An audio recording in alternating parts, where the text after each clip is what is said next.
episode for higher GC News. Bima Ubibia Aquaba had the latest hot and qua Aremeyaw Bromo. Erunti Sonya subscribe to channel idea, Bomodia say over subscribe. The bayan say over click a year subscribe material. Now wabele notification. We answer video for be upload when the first person once ebeka a video. I feel we are now like video. Give us a thumbs up. Now fee. Share my wafufro so now when you be here now and somewhere koso ewo Ghana me mohano afi ye share a year somewhere abeto ye pono so yiti a year sam komu ya ba betu ya sa report mama yiti one was say and then you are involved there be me catch up politicians to say power is transit power emra ye ni kaso and then the Afenyo Markin is crying like a baby.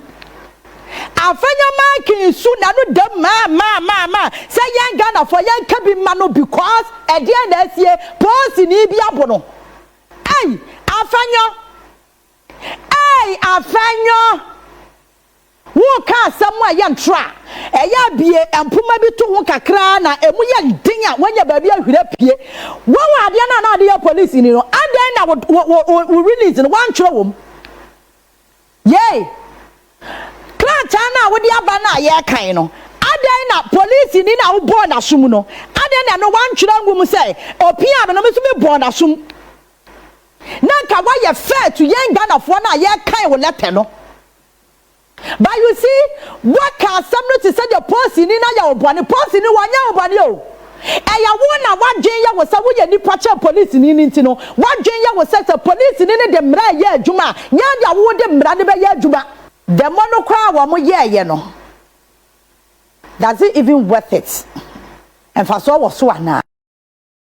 Because you say over the years, woka say constitution na ama Ghana ni bia ho kwan say otimi demonstration a emre bi atwa mu yenim say sa constitution kro na right na wode ama nkrofo no ye ka kire wo say ya ma mo nye demo si abama mo ya demo nso amo ekwan ya yedem ba foso kra no mani nka se demo no mo betimi aye biem ti mo ya ba ko a de de ba ya mo no mo kwa mo mabiem petition a enra many micro minority so mo na ye demonstration enra wo hwe nkrofo na ekọ ya na branch executive ni national executive so na ka wo mo hubo mu e no mo kọ demonstration no obi anko bi because obi anytime masa na ba hunu no obi ani abra wo ye na adwuma ade a ehun hia na Ghana fo ye ni abra ni ye kam no sa amra no ye ehun sa ankrofo no enti ese obi aso ani abra ye na adwuma very simple but me be ma video bi na magina so aka asema kirewo enra honorable Standogbe oye chief of deputy chief of staff wa mo na o receive Ghana Police Service issue statement mekan amaw Honorable Afenyo Markin, our mini micro minority leader, or so issue statement. Ya na dem wadaje bawo. Meka ni nyina amaw. Na meka statement ni ma wo wia. Na me the video na kirew. Na ye wia ye nyina ye Ghana for se ye see ye ka no krede a. Ye nyina ye video na ya judge. Mesa ma another video ni ye de aye compare and contrast wa ha no pay. Ni ya se sa two videos no. Afre dia oman na ye wo mu no. Enipa bi madwen ya wo mo sese nya wo mo dia and it shouldn't be anybody because the things said they are so important than any Ghanaian our Ghana ha estimate ma me Ghana Police Service for statement na answer yanko ya nim quick one yanka ya no tem ye wi ane ade Afenyo Markin ono so ne de na ode wa issue no yemfa eno so enka ho ne yen contentem me wi ana afa ya the videos no e de atoa so amount police service the Awamacho police invite Honorable Alexander Afenyo Markin to assist investigation into viral demonstration video. Police service for Kenny. The Ghana Police Service has reviewed several video footages on an alleged assault on a police officer. Honorable Alexander Afenyo Markin during the just ended demonstration.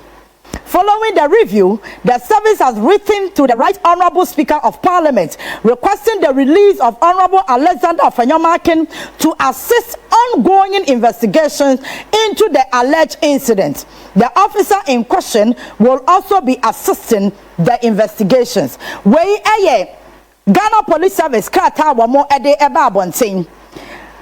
Uko office of the minority leader, the statement no the buy, you know.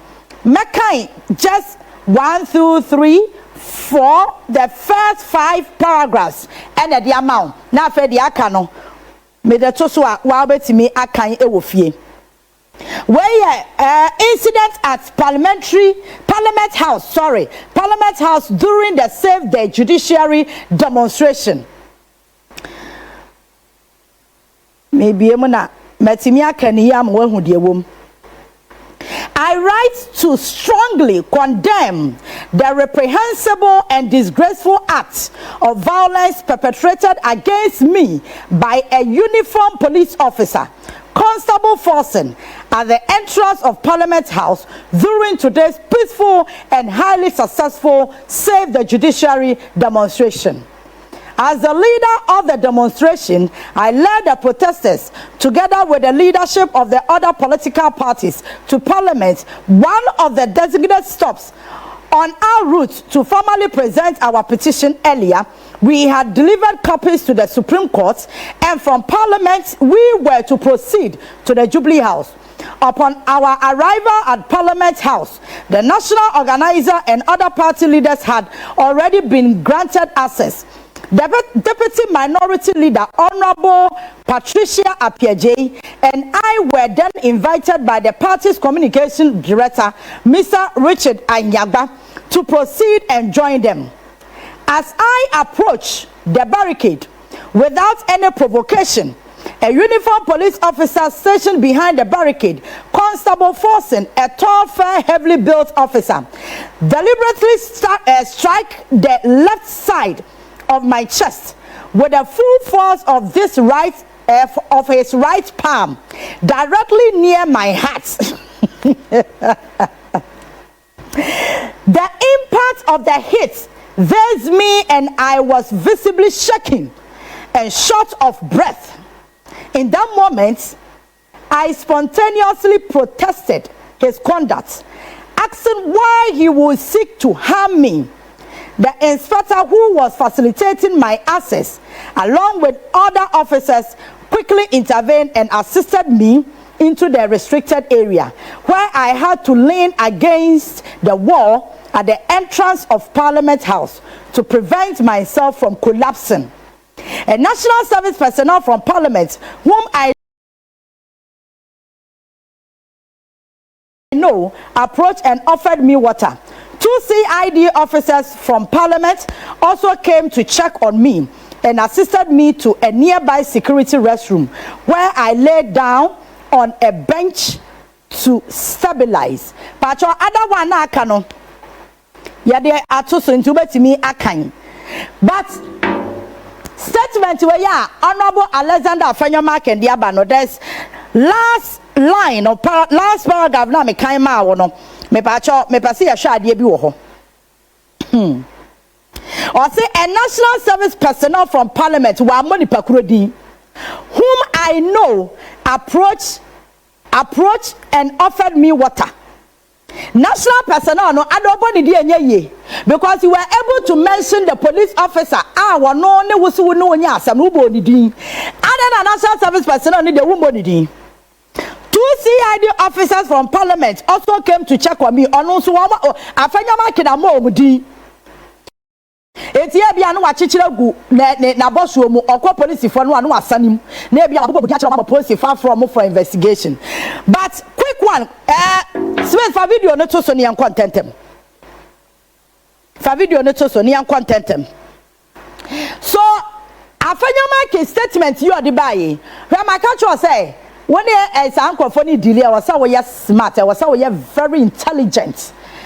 Where omo yankophobia asama eya ntro obedane na mana ye no kore pepepepe wo fa asam na obekasa chinya bia ni ho na we dia ye beka cho say video also no lie, because on one try the side of the story but police ni dia Afenyo Markin antwura mu krata nim.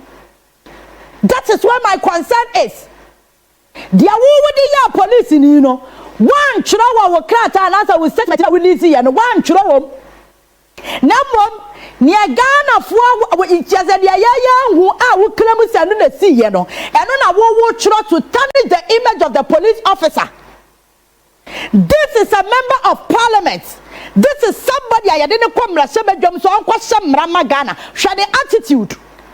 Because na Jinian say, or ye nipa chain nipa biaka wa Ghana hantino, and her own. You see, wait and confront Jinia Wamaso.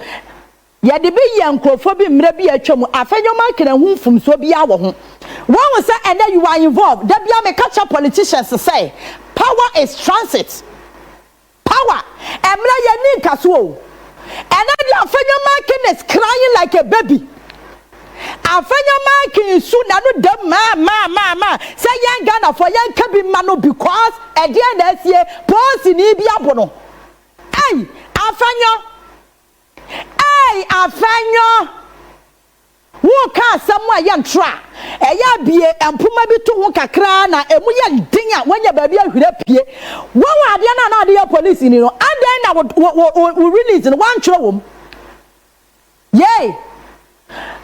Chana wo di aba na ye kan no adan na police ni na wo born asum no adan na no wan twira ngum say opia be no me so be born asum na ka wa ye fair to yen Ghana fo na ye kan wo letter no. But you see what can somebody say the police ni na ya wo born police ni wanya wo born o eya wo na wa dwen ya wo say wo ye nipa cha police ni nti no wa dwen ya wo say police ni de mra ye adwuma nya dia wo de mra de be ye adwuma. Because demonstration be a cost of Ghana. Yawan crop for woman ya mom kwine e mom rubber be equal present petition. Any part was na mo agree on. Some drew parliament wa womo enwura for petition no kwa. Una we minority leader no. If the agreement was for you to also join. Eya den na anyagbom e na wura mu no mom na efrew.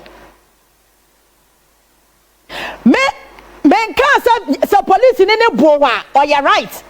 But me person what yes, I was so sorting police in accept that fact. One will say, ya de yo na ya anya was ya nya fire. One will send ya Afenyo Markin near brand never jiramu was said yes and a binsi da. Hey, ebiasi bebreo. Ebiasi bebre na so samra no na Afenyo Markin wa power nti se nipa na ye de saade ni din no osuma Afenyo Markin sees nothing wrong with it. Stop galamsey demonstration na ekoso no Ghana for no mokoye sa demonstration na police for chi wo mo yade wa bokọ transit yade wa money na police stations ahodo mu ne yade bi nam nsawam ne yade bi num ne nam ha san akayaka de na yade ye Ghana for no samra na Afenyo Markin wa power enti wa hunfum so bia wo ho Ghana for ye dede se ekwan police for de sa Ghana for ne fa so no Afenyo Markin na ma mekasa o wa me dede. That's the reason why amaka cho say enkofo we ye hypocrite. Yaka wo bi oye nya atwoma ho a leadership of the New Patriotic Party omo ye nya atwom ha members ni bi wo ho no ma wo mo akaza hu se de wo mo panyifo na ye no ensem hunu aje so bi a wa blinding na adwen sa me de me party be ye bi am soso na ka hwe de ade Afenyo Markin de ye post ni otchere ne letter ni kama de ba say yan Ghana for yan kan no wan tchere ntu letter ni mo se ono so punch police ni nanim akama na hu ena obo amakoma ena be kwa da baby se na be ya me collapse Afenyo asem ni bu wa ya da braka na o ka se we na be ka no na be ma Ghana fire masa ye ni bra bri wo krom ha no se wunim ahu e ka ho fa ye ni agro ye ni abre papa na enura time amokọ presenting petition no and the Emma Standogbe no me pacho BBC ye play me that video pacho Smith fast video no to so ne contentem BBC wo ho Standogbe responding to petition na ma present no minim ne enti Afenyo Markin na ne buafuo bi e sound no ye nyina ye ntie bi sound language very respectful and decent. Expressing our views because we know we are very important. We hope we shall receive us the needed support. And the Chief Justice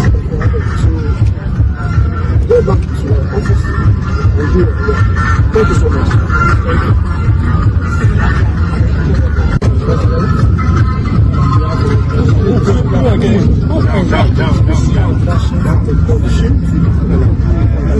Really presented the attention. I think that let me say that we are happy that the process started this morning and has ended very peacefully. That in itself is a very strong message about the democracy that President Mahamadu wants to instill in their country. If it were the case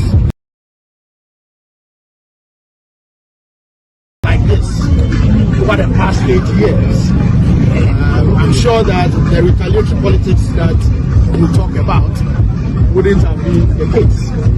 You referencing retaliatory politics is an admission that the 8 years of President Akufo Addo were not the best in this country.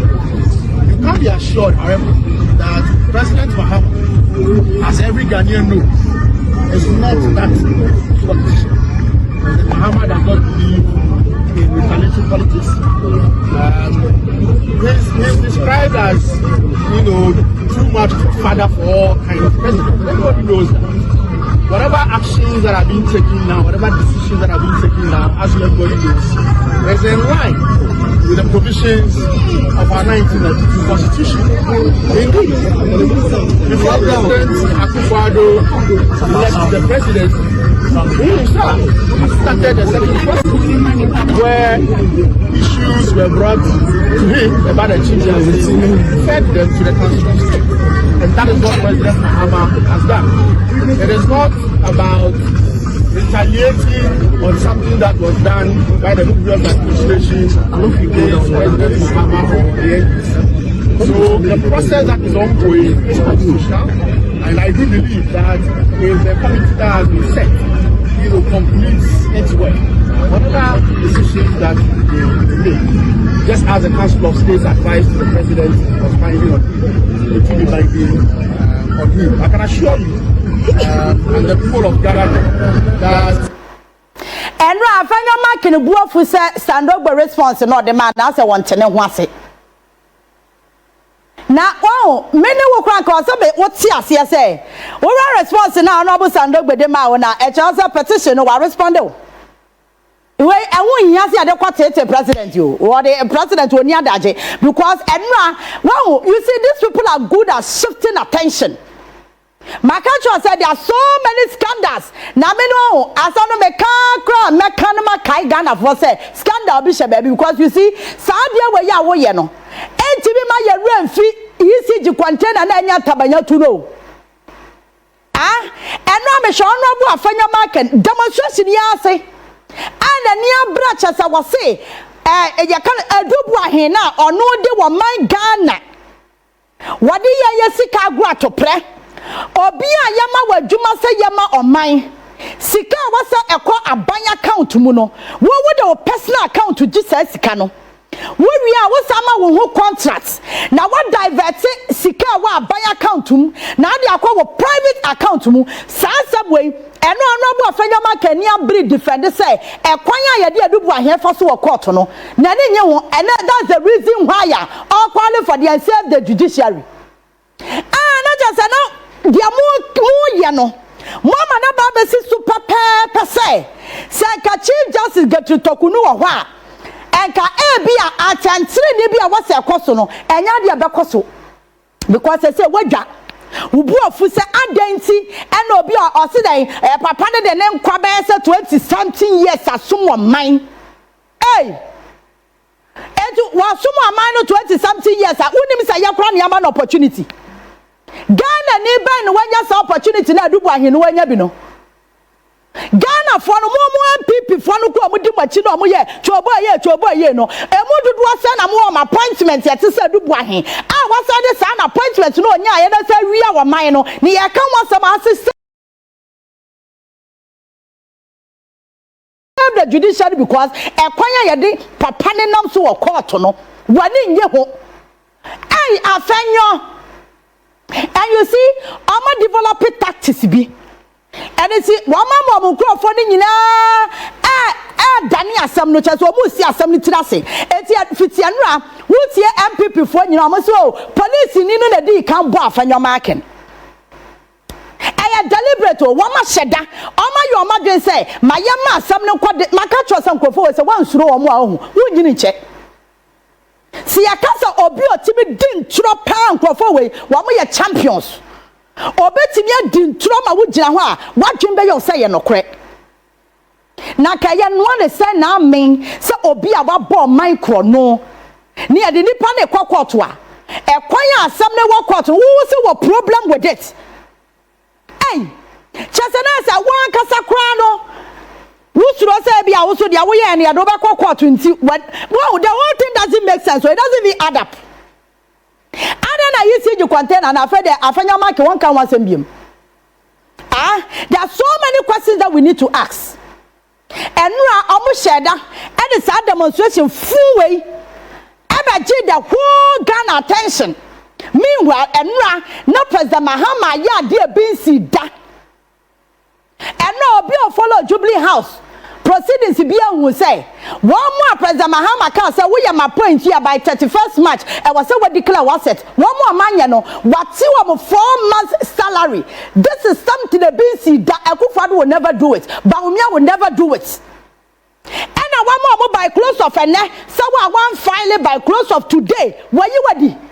Wo president Baina oba the political party members are one more appointment anim no waka sa asem na kire wo mo. And you see ade we ya the papa ekwo so Afenyo Markin nim say Ghana fo no te sa asem na ebama MPP na adani keep fit club no afedi abada ne nkura kuo enti ma yenya bibia ebe shift Ghana fo nyina attention to us ni aka say bibia nsi wa Ghana o hwisi me pesa Afenyo Markin ti asese hwinsi wa Ghana sa ade na enu amoye no hwinsi wo kuronim omban no we are so on course one will say the dollar eba from one will say the petrol bo eba from enema e was a customer yen Ghana for ya ho toye no enya mo demonstration ni ye kan say keep fit na mo ko no enya no na hia yen na masa shada achechere ntro e de ahyem nkrofo anum se wo mo ko kasa police ni na di ka bo.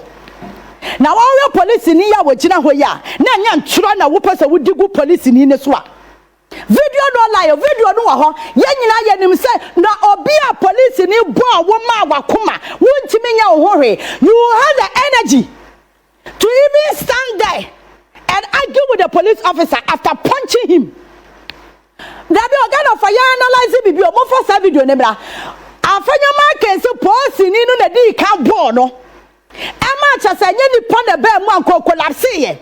But the same Afenyo Markin no enya energy at the spot. Ejina ho ni person ni no eyiyi ano adabraka. Who did try eya de biempoma to ho. Obi a ya bona na koma etie. Anko fa ba chi no di na kwa gira bronsan ho. Ama national service personnel abra ni nsu amna nom. Ama 2 CID officers abefa na kwa restroom. Me ba cho de gina ho no.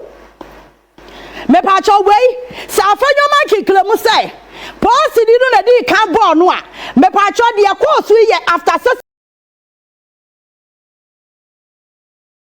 the policy ni no pon the ball na mpa wey after say Afenyo Markin e bo policy ni no e ma omo ma ne kwama ni wuram etu obi a ya bo ama chese wakoma ya atia to wuyam wutimi sanya energy ejina hwade policy ni yiyi ano na aka sa Ghana for yem kra ho wo ka se ahuru anim kosoro wo ka sa bo politics na mo be ye nimra bi atwamu no eno ne eda so wo he ye wo new era o ye wo new era ade bi ani wo be ye Ghana ha ade aka se ye muwa wa ne ye muwa hwa mo mame Sam George old video no yetna Ghana ha Emma vigilante me pa cho we kwa de nya policy ni o na fadia no kwa cha so vigilante member of parliament ani bo na so why vigilante why vigilante oya MPP vigilante invisible forces onya policy ni one team here look at it wait, and your person you or vigilante. The so-called national security. Our almost invisible forces for Edward Mukogumuno. And you sitting member of parliament. One more year, Sam George. Sad time, no. Afenyo Markin, who from Swabia was Adio. Nipa no this Anqua Semono. Yet, a short committee will chrome her. I could see sign. Recommendation, I'm the buyers and Casanqua for the Chuamasono. Mebata Chuamaswana. Now, member of parliament, what's me a police officer in uniform, what brother soon, yeah, car, who be din tro. Aba kasa person ni na di ka bo ema wa koma ya wo ya na nyanya me kura ni di pe be mu aka collapse ba wonya energy any person ni gina ho to be mane no obi ani abo wa koma ya ti ato awu collapse no wonya energy gina ho any person ni yi ano enti exit after say we person ni no yi so no ena na wo collapse na say emu de ahia because asam na mu na ho emu na ho Honorable Afenyo Markin, listen to me carefully. Sir, attention now, I'm shift on the you know why? You see your containers in there too, no. Yansa be any. Yant no, mamma, me and fire sick and quacraniema. Emma quabrane and quashe baby said container no, any cables was a why no. So who yo, so we had a container, 40-foot container. And you no man too. Moody idea be a 2 or more, and be a idea in cabin. Excavator see way any time by more time a 2. And I'm time 40-foot containers and also 2. Me patch out here. Niamo yano ma yere ECG containers here to a room. Niamo yano. Am I a national service and some for one you pay? Not as a phone you pay, now come the woman. Now national service for one more issue statement. I did see idea saying now no more than cat bamucha ko. Sana some for bishop baby. As for sikadi. It is a national service scandal. No, you rent me fee. Anyway, am I a rent fee? You better hold Attorney General because it's a sadiano or the prosecuting. And if that's the reason why I'm near bra, and the judiciary, or be a judiciary on the DSC or on any saving. Ah, problem now, Hono, and only saving now, Quabantino Kobi Sagana for. Quadrumna Kobi Saya Mammy or Motoniama. One TV now, Mamma, when your mother's or Motijomuton, I didn't say, or Magno for more, or more Jane Papa. One more J pass, I will pump for the Yansa will come her. A young mammy was ready for. Look, I will cook the war torn in your man said, okay, can you mabum and no cry a massive moi.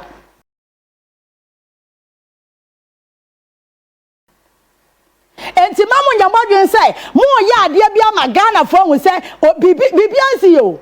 At the Bonina said judiciary honor, I was there too. I was there too. A man from extended a arm of Weno party no Ghana Bar Association. I don't know man from and I'm from almost a mama. Maybe a been crowd woman eja. I said Bar Association member Afenyo Markin. Or a member, send and be a member. In the extended version, arm of gabby NPP, a Ghana Bar Association, woman your baby. Move to me shift attention. How to now Dr. Bawumia up now. Woman mo ya electricity anu amo tie no ye review ya kaipa kan ofori ata dia ya se wam na meya no no so wa yare da ne ho nto no the money dede na mo ya no enti magana for ye remfi amena na mutu ye na wo ya wo ye kire ya ba bia me we cantonment wo ye kire ya amena na mutu ya mu de $52 million and the two sa amena sa muti mu si asore da ne wo ye kire ya enti ye rent mi fi Sky today na nam wiem amusimu di $2 million ekoye visibility studies no ye rent me feel dia mo ye ni rent me divert your attention da I'm telling you enti me o and Anno pay would you hear all the TV stations not hear all the radio stations I dem no number discuss by me maka we awie me nya ho nka biem because me be discuss enyama papa ebe ma Ghana ni ho atono Niama papa be boama Ghana ni nwa ha no eno ne wase ya kan wasem obi a wawi ayen so na wase ya boni pa na chi kwesi se Attorney General wo che o and Anno be press conference fair now please ma ya den tentam ni apentem ya ho be demonstration I save the judiciary demonstration one I can just judiciary no and the asi wo ho ne ya free ho no e kwan mu abie yan Ghana fo ne ya se kwan mu abie What was a Ghana no say muache. Now no and then one was a muache. Yay, Afenyo and then one was a Ghana ne mucha ya cho. Ghana. Mudi and senior people back from hand the mucha ye. Until I was on Casa no kwade to team the dada. E muache. Enti manya wa adwen said ya wo ye no. Wo yes for Ghana. Oh yeah for political party. That's it. You are doing that for your political party and your selfish interest. Not in the interest of the nation.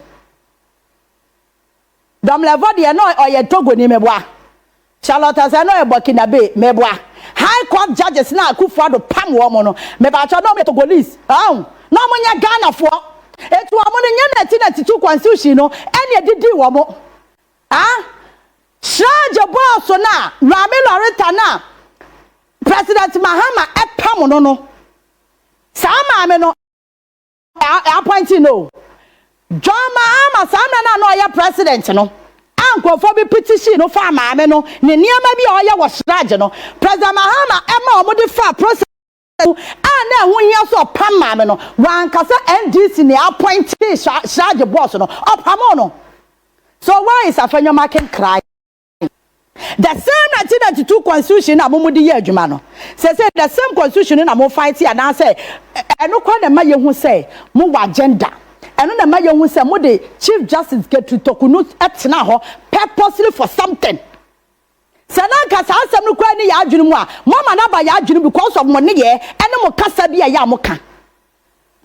Hwa eniama akoso okuro mu na dɔɔso. Afenyo Markin e wa agenda wa shut that person was diverting Ghana for attention every scandals corrupt deals a course. One said the run and Yabra na edubu ahiasam no na wo ka wanu dem.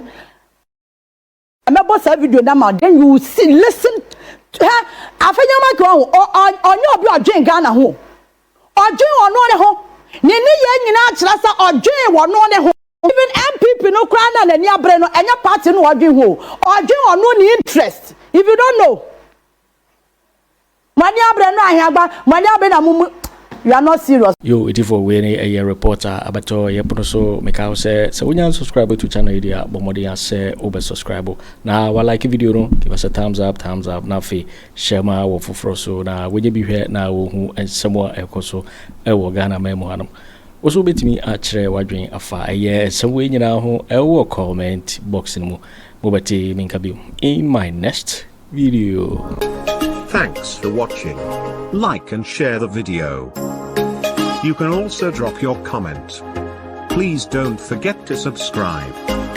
Click on the bell to turn on the notification.